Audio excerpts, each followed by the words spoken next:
Good afternoon, everyone. I, Shashank, on behalf of NEN and Wadhwani Foundation, would like to invite you all for this webinar and also introduce our expert. Mr. Vivek Agarwal is the CEO of Liquid, an organization dedicated to exploring how technology can be used to make high-quality education and training available to the billions of people at affordable prices. Before Liquid, he founded eGurucool, which emerged as the pioneer in the field of e-learning in India, combining a unique learning methodology and a huge infrastructure of technology and content creation processes. He has done his MBA from Indian Institute of Management, Calcutta, where he majored in finance and business strategy. Before I hand over the floor to Vivek, here are a few reminders for the audience. You will all be on mute. You may ask a question by typing in the panel provided. Over to you, Vivek. Thank you, Shashank, and good afternoon, everybody. I am today, as you can see, the title Improvements and Innovation in Education, and I have put a subtitle of my own, Opportunities for Entrepreneurs. I am basically going to share my, what I'm going to share today is based on my experiences of last 18, 19 years, where I have, I founded one company, eGurucool, which I sold off, and I have raised, and then I started Liquid, and I have raised a total of about $15–17 million in funding, and set over debt, equity, convertible across the platform. We've tried different models. So what I'm going to talk about today is a summary of what I see today in the environment and what my experience has been so far. I hope you find it useful. So we begin now.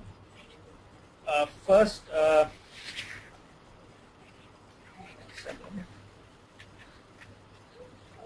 quick context, right? I think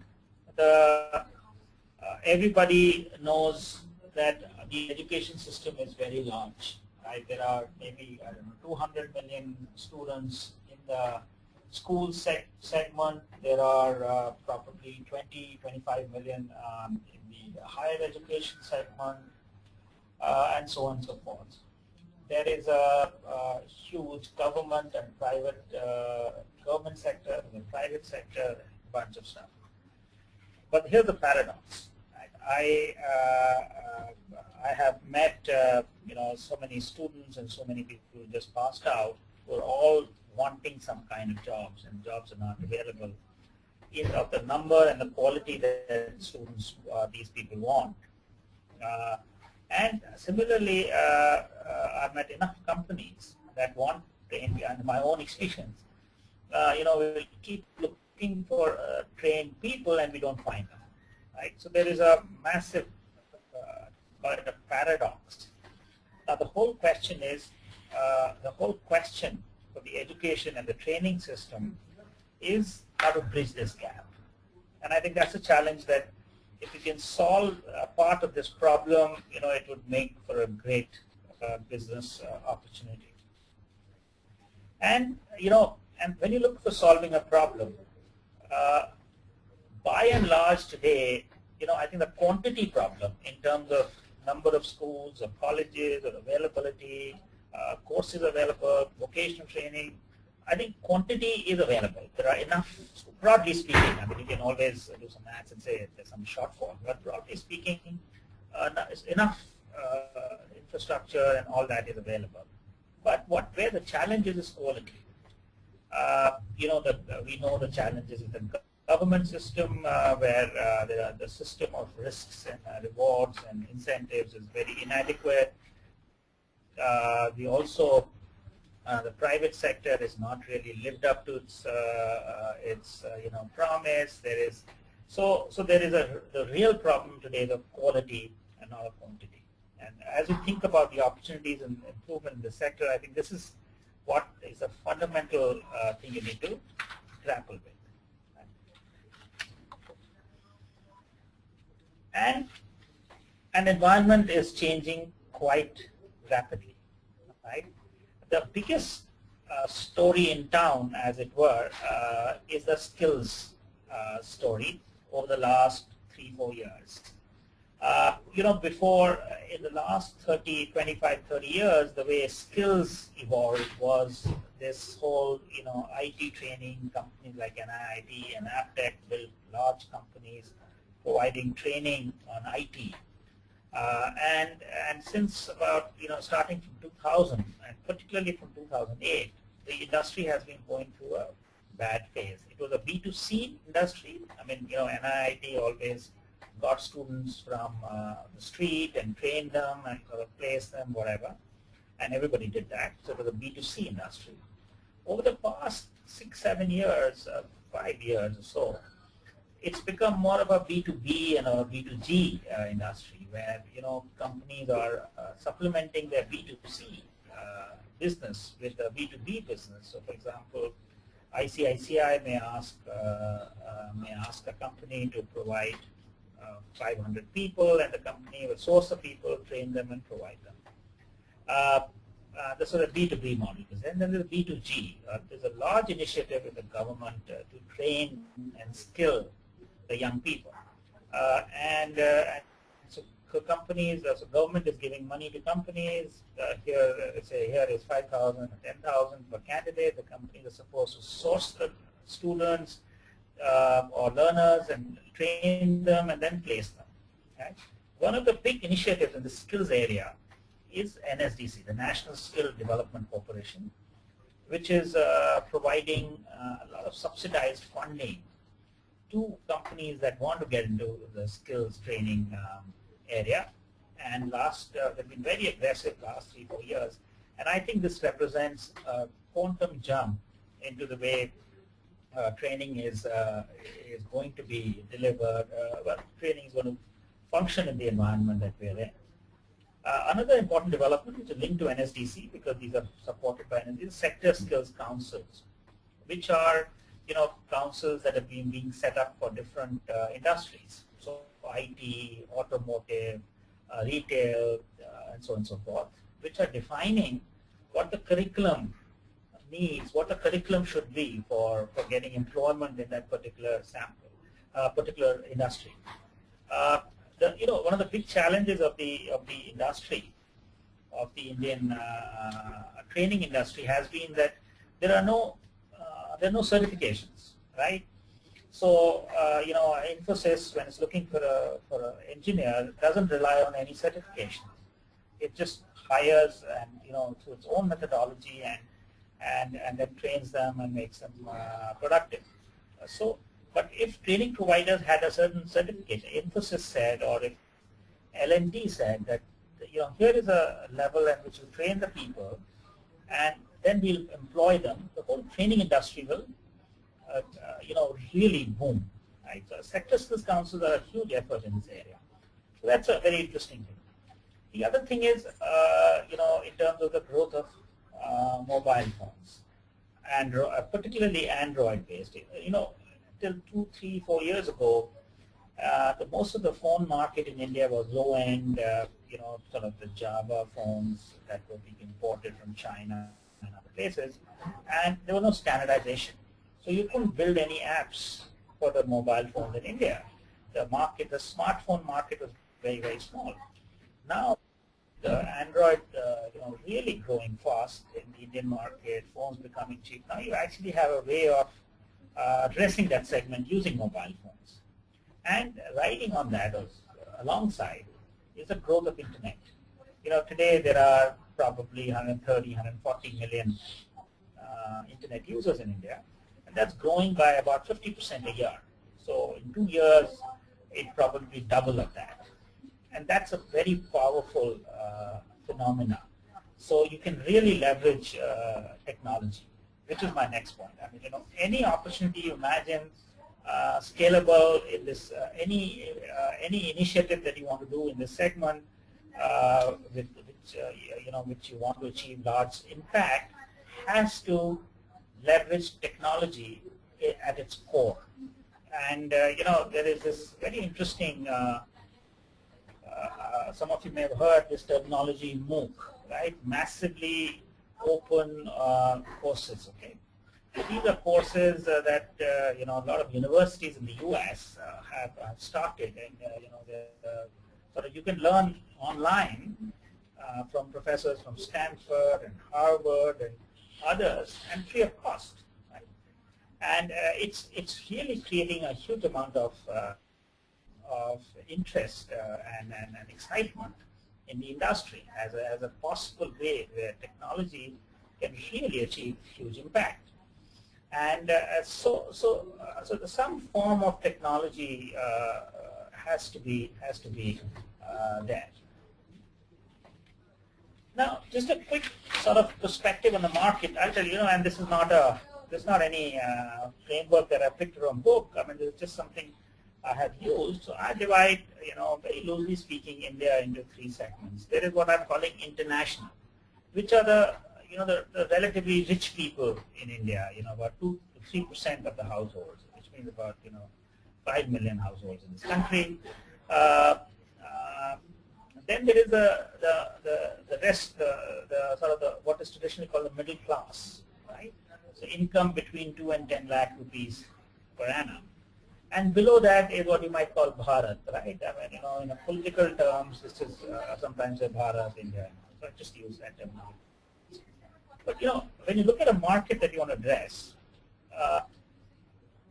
the international part of the market, let's say the premium schools that charge 5,000 rupees and above as monthly fees, may be a market for software. So if you have great school educational software, you can sell it to these companies, these schools. But they're very small, so you can't build a model there. You have to think international. You have to think, beyond India.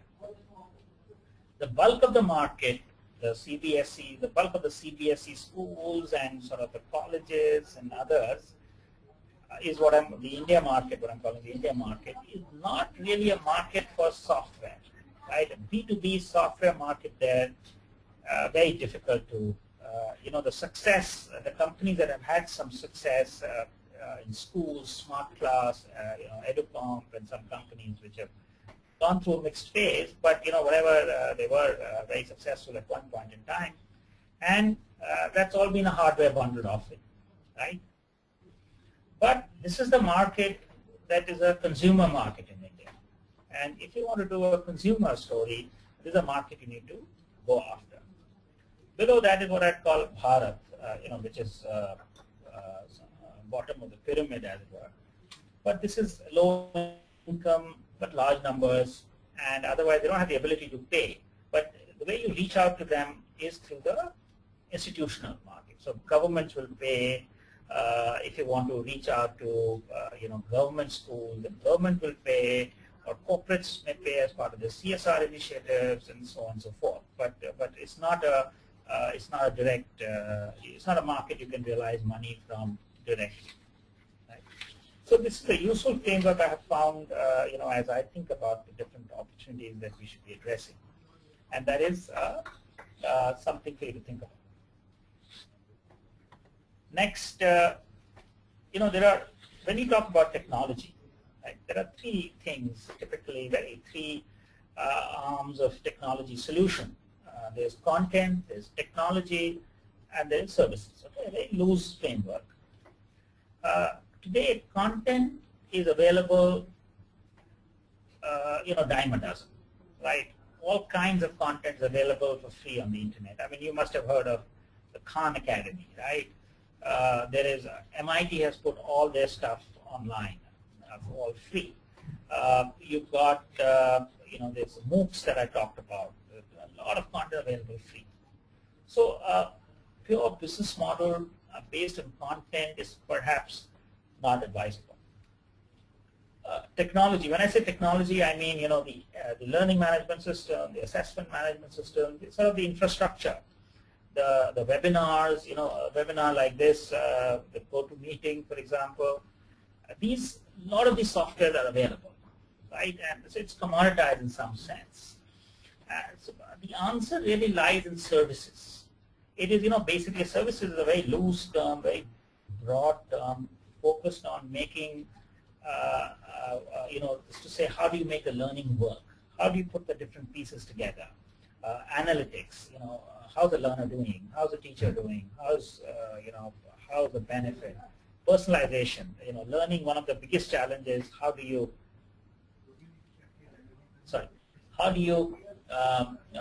see, one of the biggest sort of barriers to effective learning is when the level of, there are different levels of learners in a classroom. So some learners may find the material too easy, some may find it too difficult. Personalization is a great thing, but how do you make it happen? Right? So that is the real question that you have to deal with as you get into thinking about a business that you want to build. And what should your business approach be? Now, I meet a lot of young entrepreneurs every month, right?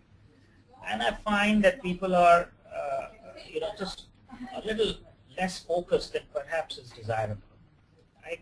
So if you're looking at, let's say, K-12, a school segment, right? Pick up one area, pick up maths, or pick up, chemistry or physics or whatever it is, and try and make that work for the user. Within maths, pick up class 7, quadratic equations or whatever it is, right? And make that work. Make it work for the user so that the user learns, and also make it work for the system. It has to be easy to implement. It has to fit into the existing, approaches. It has to fit into the existing paradigms. It can't be. You can't expect that everybody will change, or add a lot of new infrastructure and all that just for a solution. So those kind of things, right? And once it works, then scale it, right? Also, one thing to keep in mind is in India, any business, and more so education business, takes time, right? You can't build a 100 crore business in 3 years or 5 years, right? It will take much longer than that. And you've got to be patient. You've got to build it brick at a time. One of the big things that people, I think, I've seen a lot of people ignore is actually, say, the distribution. I've met maybe in the past month 5 or 6 companies that have got interesting products that schools can use. Robotics or astronomy or or some personalization engine, lots of different stuff. But how do you sell it? It's a very large market. It's there are probably 100,000 schools in India. 30,000-40,000 of them have some sort of ICT usage already, so they're a better target market. But how do you reach out to them? The simple thinking of keep on adding salespeople is not an easy solution, right? It doesn't quite work like that. So one thing is very, very important is sales and distribution. How will you reach these customers? And school principals and owners are, I think, some of the most challenging customers in the world that I have come across. They are spoiled. They have they have dozens of vendors approaching them every week, right? A lot of times their focus and reason to buy things may be very different. Different. It may not be just academic. They want more as something they can talk about, something they can show off. So lots of different reasons, right? And it's easily one of the toughest segment to. It looks very appealing from outside, and it looks very tempting, but it's tough. Okay, so you really want to think about it before you jump into it. Okay. Now,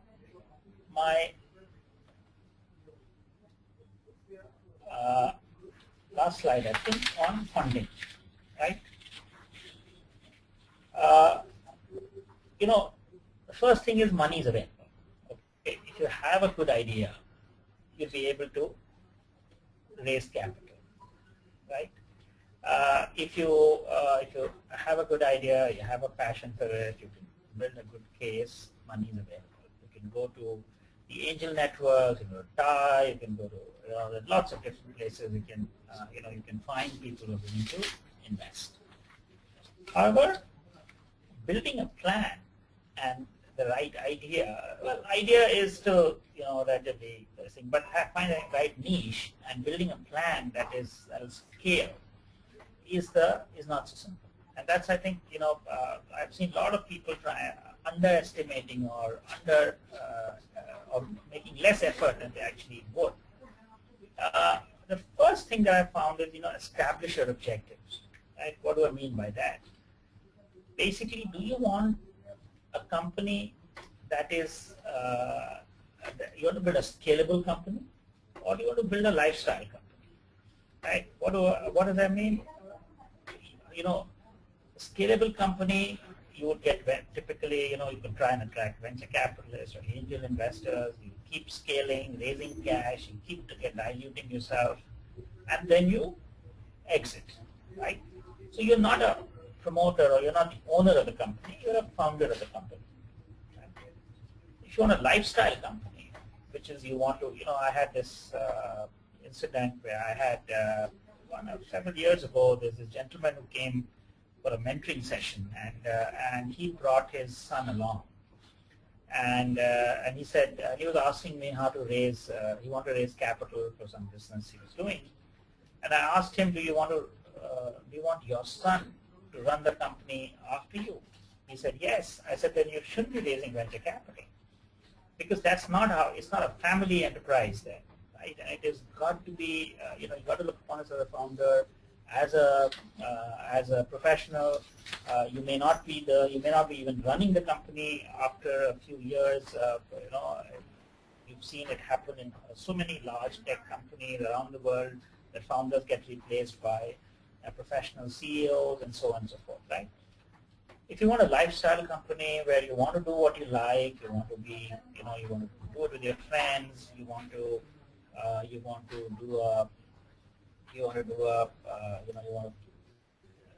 just pass it on to your family or whatever it is, then don't raise venture capital, right? You may raise debt or you may raise family money, but venture capital is not the way to do it. And I don't know if you've seen this movie Jobs.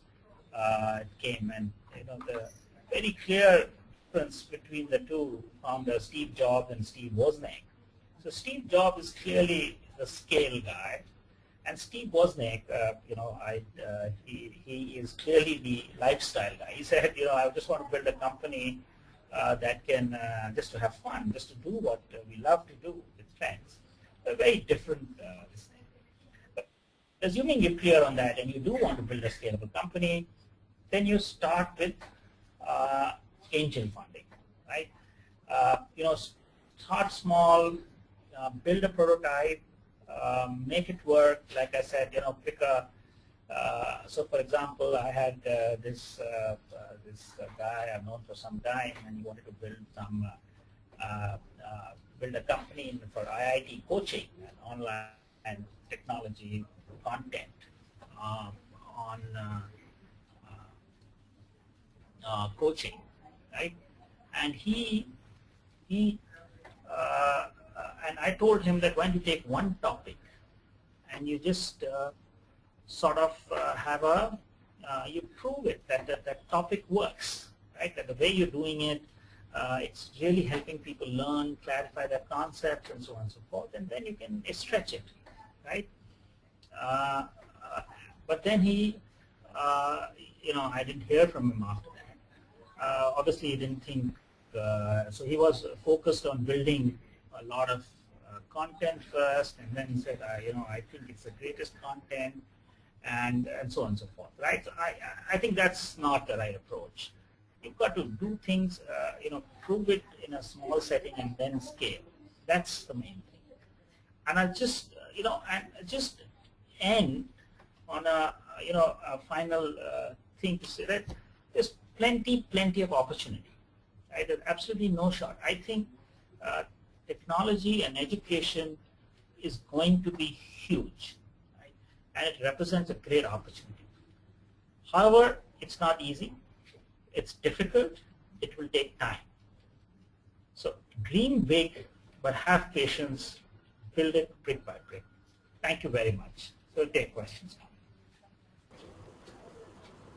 We will begin with the question answer round now. There are quite a few questions lined up for you, Mr. Vivek. The first one's from Muhammad Hafiz. He asks, what are the 3 key points investors will look into an e-learning startup which allows free contents to the higher education sector?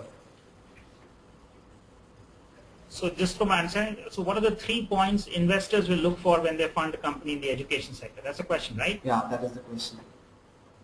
Okay. So, the first question is, what is the market you're addressing, right? So who's the customer? Is there a large enough market for your offering, right? So it has to be a large market. Investors love a potentially large market, right? Second is competition, right? Is your product differentiated? And is it sustainable? I mean, can it sustain with competition? I mean, how will you compete, right? So there has to be an USP. There has to be a differentiator where you can say it's better than competition, right? So customer, competitor, and the third is the business model, right? In terms of, will you be able to make money, right? Will you be able to make money? So if you have a product that customers love and it's a great product, but they don't want to pay a price on which you can make money, then there's no business model, right? So can you make money on it? So those broadly are the 3 things that you really need to convince the investors.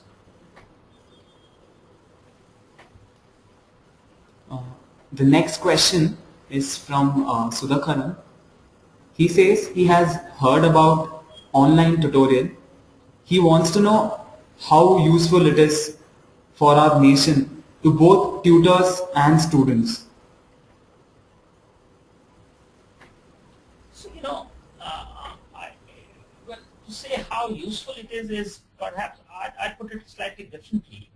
Right? I think it's a great way of bringing together students and teachers that would otherwise not be able to come together. Right?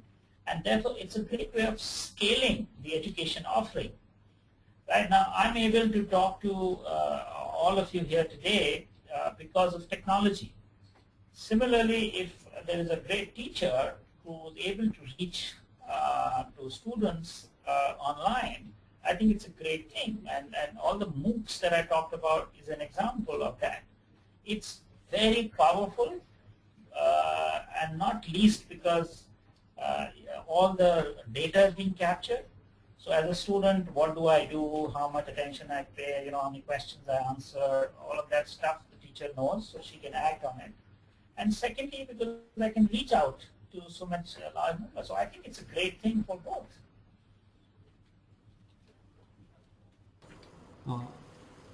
Tejas Patel has the next question for you. He wants to know, how is the market of soft skills training in India? So yeah, I mean, that's the market I play in. So I'm very bullish on that market. The fundamental thing is to look at it. You've read these statistics that only about 20% of our graduates or engineers are actually employable, right? And I think a large part of that is because of soft skills, because of the lack of soft skills. So there are 2 ways of looking at soft skills. One is things like handling irate customer or having the right etiquette or even presentation skills and so on and so forth. Now, and then the second thing is English, right? Now, because the language of business in India, and actually in the world, English, so soft skills and English are used interchangeably, right? And because English is the language of business, so you need to look at it as English language and then soft skills. The market is huge. I think every company, every college, every vocational training institute, every school is looking to improve its students on these areas. My own estimate, because I work in this market, is that the English language soft skill market is about maybe a 700-800 crore market in India and growing. So it's a big growing market in my view. Gaurav Chakotia has the next question for you. He wants to know whether he can find opportunity in usage of digital content to penetrate the Bharat group you mentioned. Can we find CSRs funding high technology education? Oh, absolutely. I think there is enough. Now, I don't know, I'm not, the question is, do you, if you had a business that developed content in this segment, right, I assume that's the question. So you would find plenty of, if you had some great stuff that worked, I think there are plenty of people at an institutional level, there are multilateral agencies, there are large companies, there are governments that are willing to put a lot of money behind helping the so-called underprivileged people come up to speed. So there's plenty of opportunity. Jay Shankar has the next question for you. How about cloud-based e-learning solutions in India? Is the market here yet open to such a technically advanced platform? Yeah, so see, it's not about the platform, I think. Cloud-based, I think it's a great platform because, not because technology is not, because it's easy for learner to use and easy for price. And as increase in internet penetration, I think the technology-wise there is no problem. The key challenge is what do you use it for? And I think the first area two areas where I think the market will start with. One is distance learning universities. Okay, so I think distance learning universities will get in very aggressively into online cloud-based learning. Second market that can be leveraged is the consumer market, because the internet penetration, I believe, will hit the consumer market much faster than it will hit the enterprise market. And with the need growing, I think it's a great opportunity.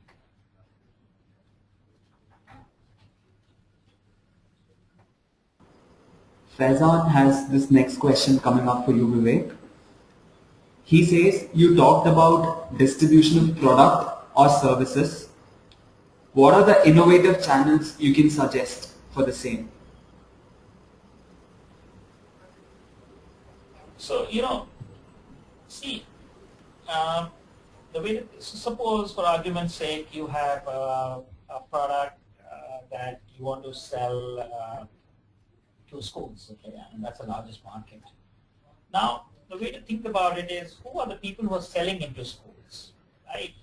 So see, publishers have big reach into schools. I mean, there are hundreds of publishers that have large sales teams catering to thousands of schools each, right?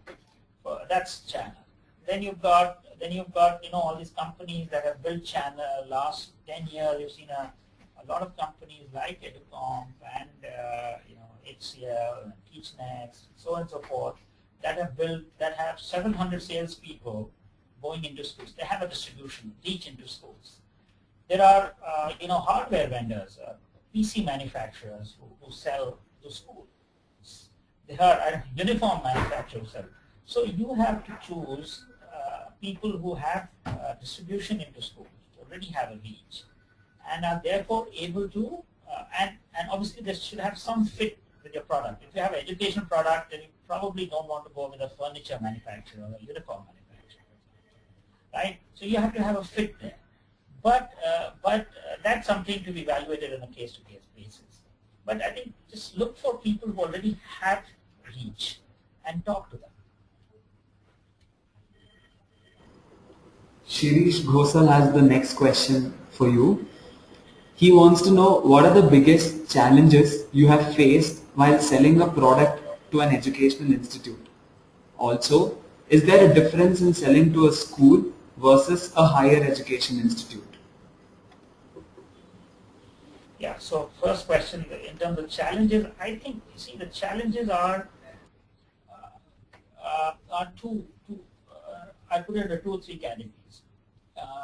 One is, there seems to be a mindset that, software should be free, right? A lot of people tell me, oh, you can give it on a CD, what does it cost you, right? So the value of IP and the effort that you may have put in to develop and all, I think is not fully appreciated. And there is a related point. Second point is that there is a tendency that I can do it better. I can do it more quickly or better. Right? What have you got to offer that I can't do faster or better? A third point I would say is that there is not enough focus on actually academic orientation. I mean, and that's true for both schools and colleges, where a lot of owners tend to be, real estate people or somebody who has a steel forging mill and has started a school or a college, and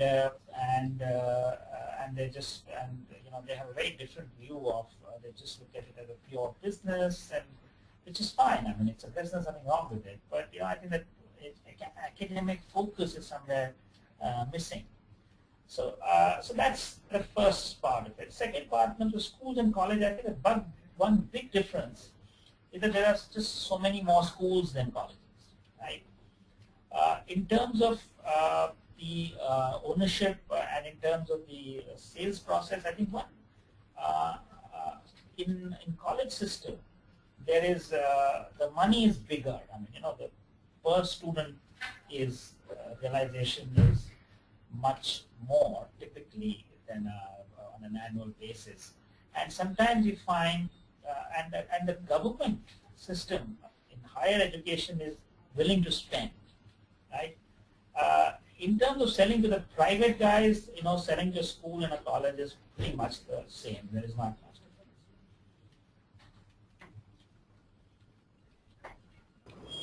Jay Shankar has this next question for you. What is the kind of support being provided by the government for technical startups focusing on the educational domain, especially given the initiatives from the central government like Sarva Shiksha Abhiyan, etc.? Yeah. So you see, the government is basically a large buyer of services. They don't they have some small initiatives where they like, the NSDC, the skilling thing I mentioned to you, that's 49% owned by the government. It's pretty much a government initiative. They're giving soft loans that allow you to do some R&D and, do all that. So there is some amount of that support. It's not very large, but it is there, and you can do it at a small scale. But in terms of the Sarv Shiksha Abhiyan and all, government is just acting as a buyer, right, to put ICT into schools or primary schools, secondary schools, and so on and so forth, right? So there, a large part of investment in the last 10, 15 years has gone. All the private companies have actually, some of them have become quite large on this government business. So that's, if you call it support, but otherwise government is one of the biggest buyers of all kinds of education and technology products. Gaurav has another question for you. He says, as it is in the US markets, organizations like Coursera are completely funded and don't really have much of a revenue model. How can he get such technology-oriented era in a country like India? Do you see it happening in the near future? Yeah, so that's right. I mean, that's a very good point. Coursera and edX and all don't have these business models now, but those business models are emerging. Okay, so one of the clear value propositions is certification. So you can do a complete degree, you can study online for free, but if you want a certification, I think one of these more platforms, I think Georgia or somebody I heard, Georgia Institute, is charging $6,500 for certification. So you take an exam and you get certified as a master or whatever it is, right? So sometimes they charge for live classes, right? So I think the business models are emerging, right? How can you do it in India? I think you will definitely do it in India. Is there a business model today that you can replicate? There isn't, but then that's the opportunity, right? If there was a business model today, it wouldn't be an entrepreneurial opportunity anymore. But I think there's an opportunity to build a business model around that. The next question is from Kunal Gandhi. He says that he's working on a tablet-based math solution for the school. He wants to know what is the right pricing model for it. Is it going upfront for tablet and then annuity for software, or is it combining software and hardware as an annuity stream, or is there another option that you will suggest? So it's a very interesting question, a very typical dilemma for everyone trying to set the schools. Hardware, what I have seen, so the short answer is there isn't a clear model that's got established yet. There is nobody who sold tablets on a large scale to any school or to schools in India in any significant way. There are 2-3 models, like you have said, people have tried are getting students to buy it up front and then and charging for the software. My advice would be to de-link the two, right? Selling software is a tough market, but if you have really great software and it works, the ideal thing would be to do tie-ups with either hardware vendors or with people who are more hardware people and are willing to put a solution together and go to schools. We'll be taking the last 2 questions for the day. The penultimate one is from Hamsa Iyer. She says that good value education requires teachers who can bring in this kind of learning. Technology can only go to a certain extent. So what do you think is the kind of skill development that you need to be investing in for that? For the teachers, I suppose the question is. So, yes. I mean, I completely agree that teachers are wonderful for education. But here is the problem. If we could guarantee that every student who wanted to learn had instant access to a great teacher, you probably never need technology. But the fact is that's not the case. Most teachers are not great, right? So therefore, you need technology. So you need technology to empower the weak, the not so good teachers, so that they are also able to give a good quality learning experience to their students. Now, how you do that is by building tools that support the teachers. So, for example, we do this a fair amount. But if I take example from something that we've done, English language learning. How do you? So the same question we asked ourselves, and one of the small ways we solved it is different parts of India, people speak differently. So in Calcutta, somebody might say super, and same person may say super, or Delhi might be super. So you have a lot of regional variations. Through a multimedia software that our teachers use, they're able to, we ensure that students are getting one input, right? One right way of speaking. So there are lots of different things you can do to empower the teachers using technology. The teachers that are not so good. And that is where the value of technology lies.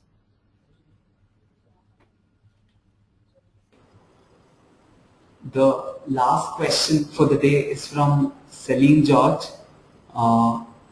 He asks, do you have any suggestions on how startups in the higher education segment should go about sales and distribution? So, there are no, and I don't know anything about the business of the person who asked, so it's very different. But I'll answer in general terms, is to, find channels that are already existing. People who are already selling into these colleges and universities, and go with them. So distributors or whatever it is. Secondly, find things that add to your product, that make your product more saleable to colleges. So for example, university endorsement or industry endorsement, and focus on marketing, making a product, case studies, the effectiveness, demonstration, and so on and so forth. Right? So no easy answers, but I think selling to these colleges as well is quite tough, and it would just be so much easier if you could find a channel partner. And it's not easy. There are no large channel partners waiting to sort of take your product and take them to 1,000 colleges. But you'll have to find your own feed. You have to find your own niche. But I believe it can be done. Thank you very much, Vivek, for that interesting session. Thank you to all our attendees for participating in the webinar. We are glad that the questions kept coming in, but due to a lack of time, we are unable to answer them all.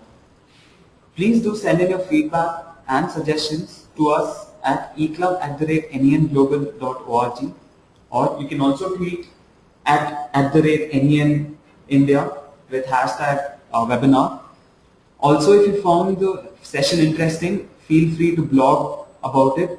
The recorded version of the webinar will be available at www.youtube.com/user/eclubnen online by tomorrow. Also, join us for our next webinar on managing growth by Mr. Soumen Majmudar, the CEO of EduSports, on 25th of September at 3 p.m. Thank you once again and have a nice evening. Thank you.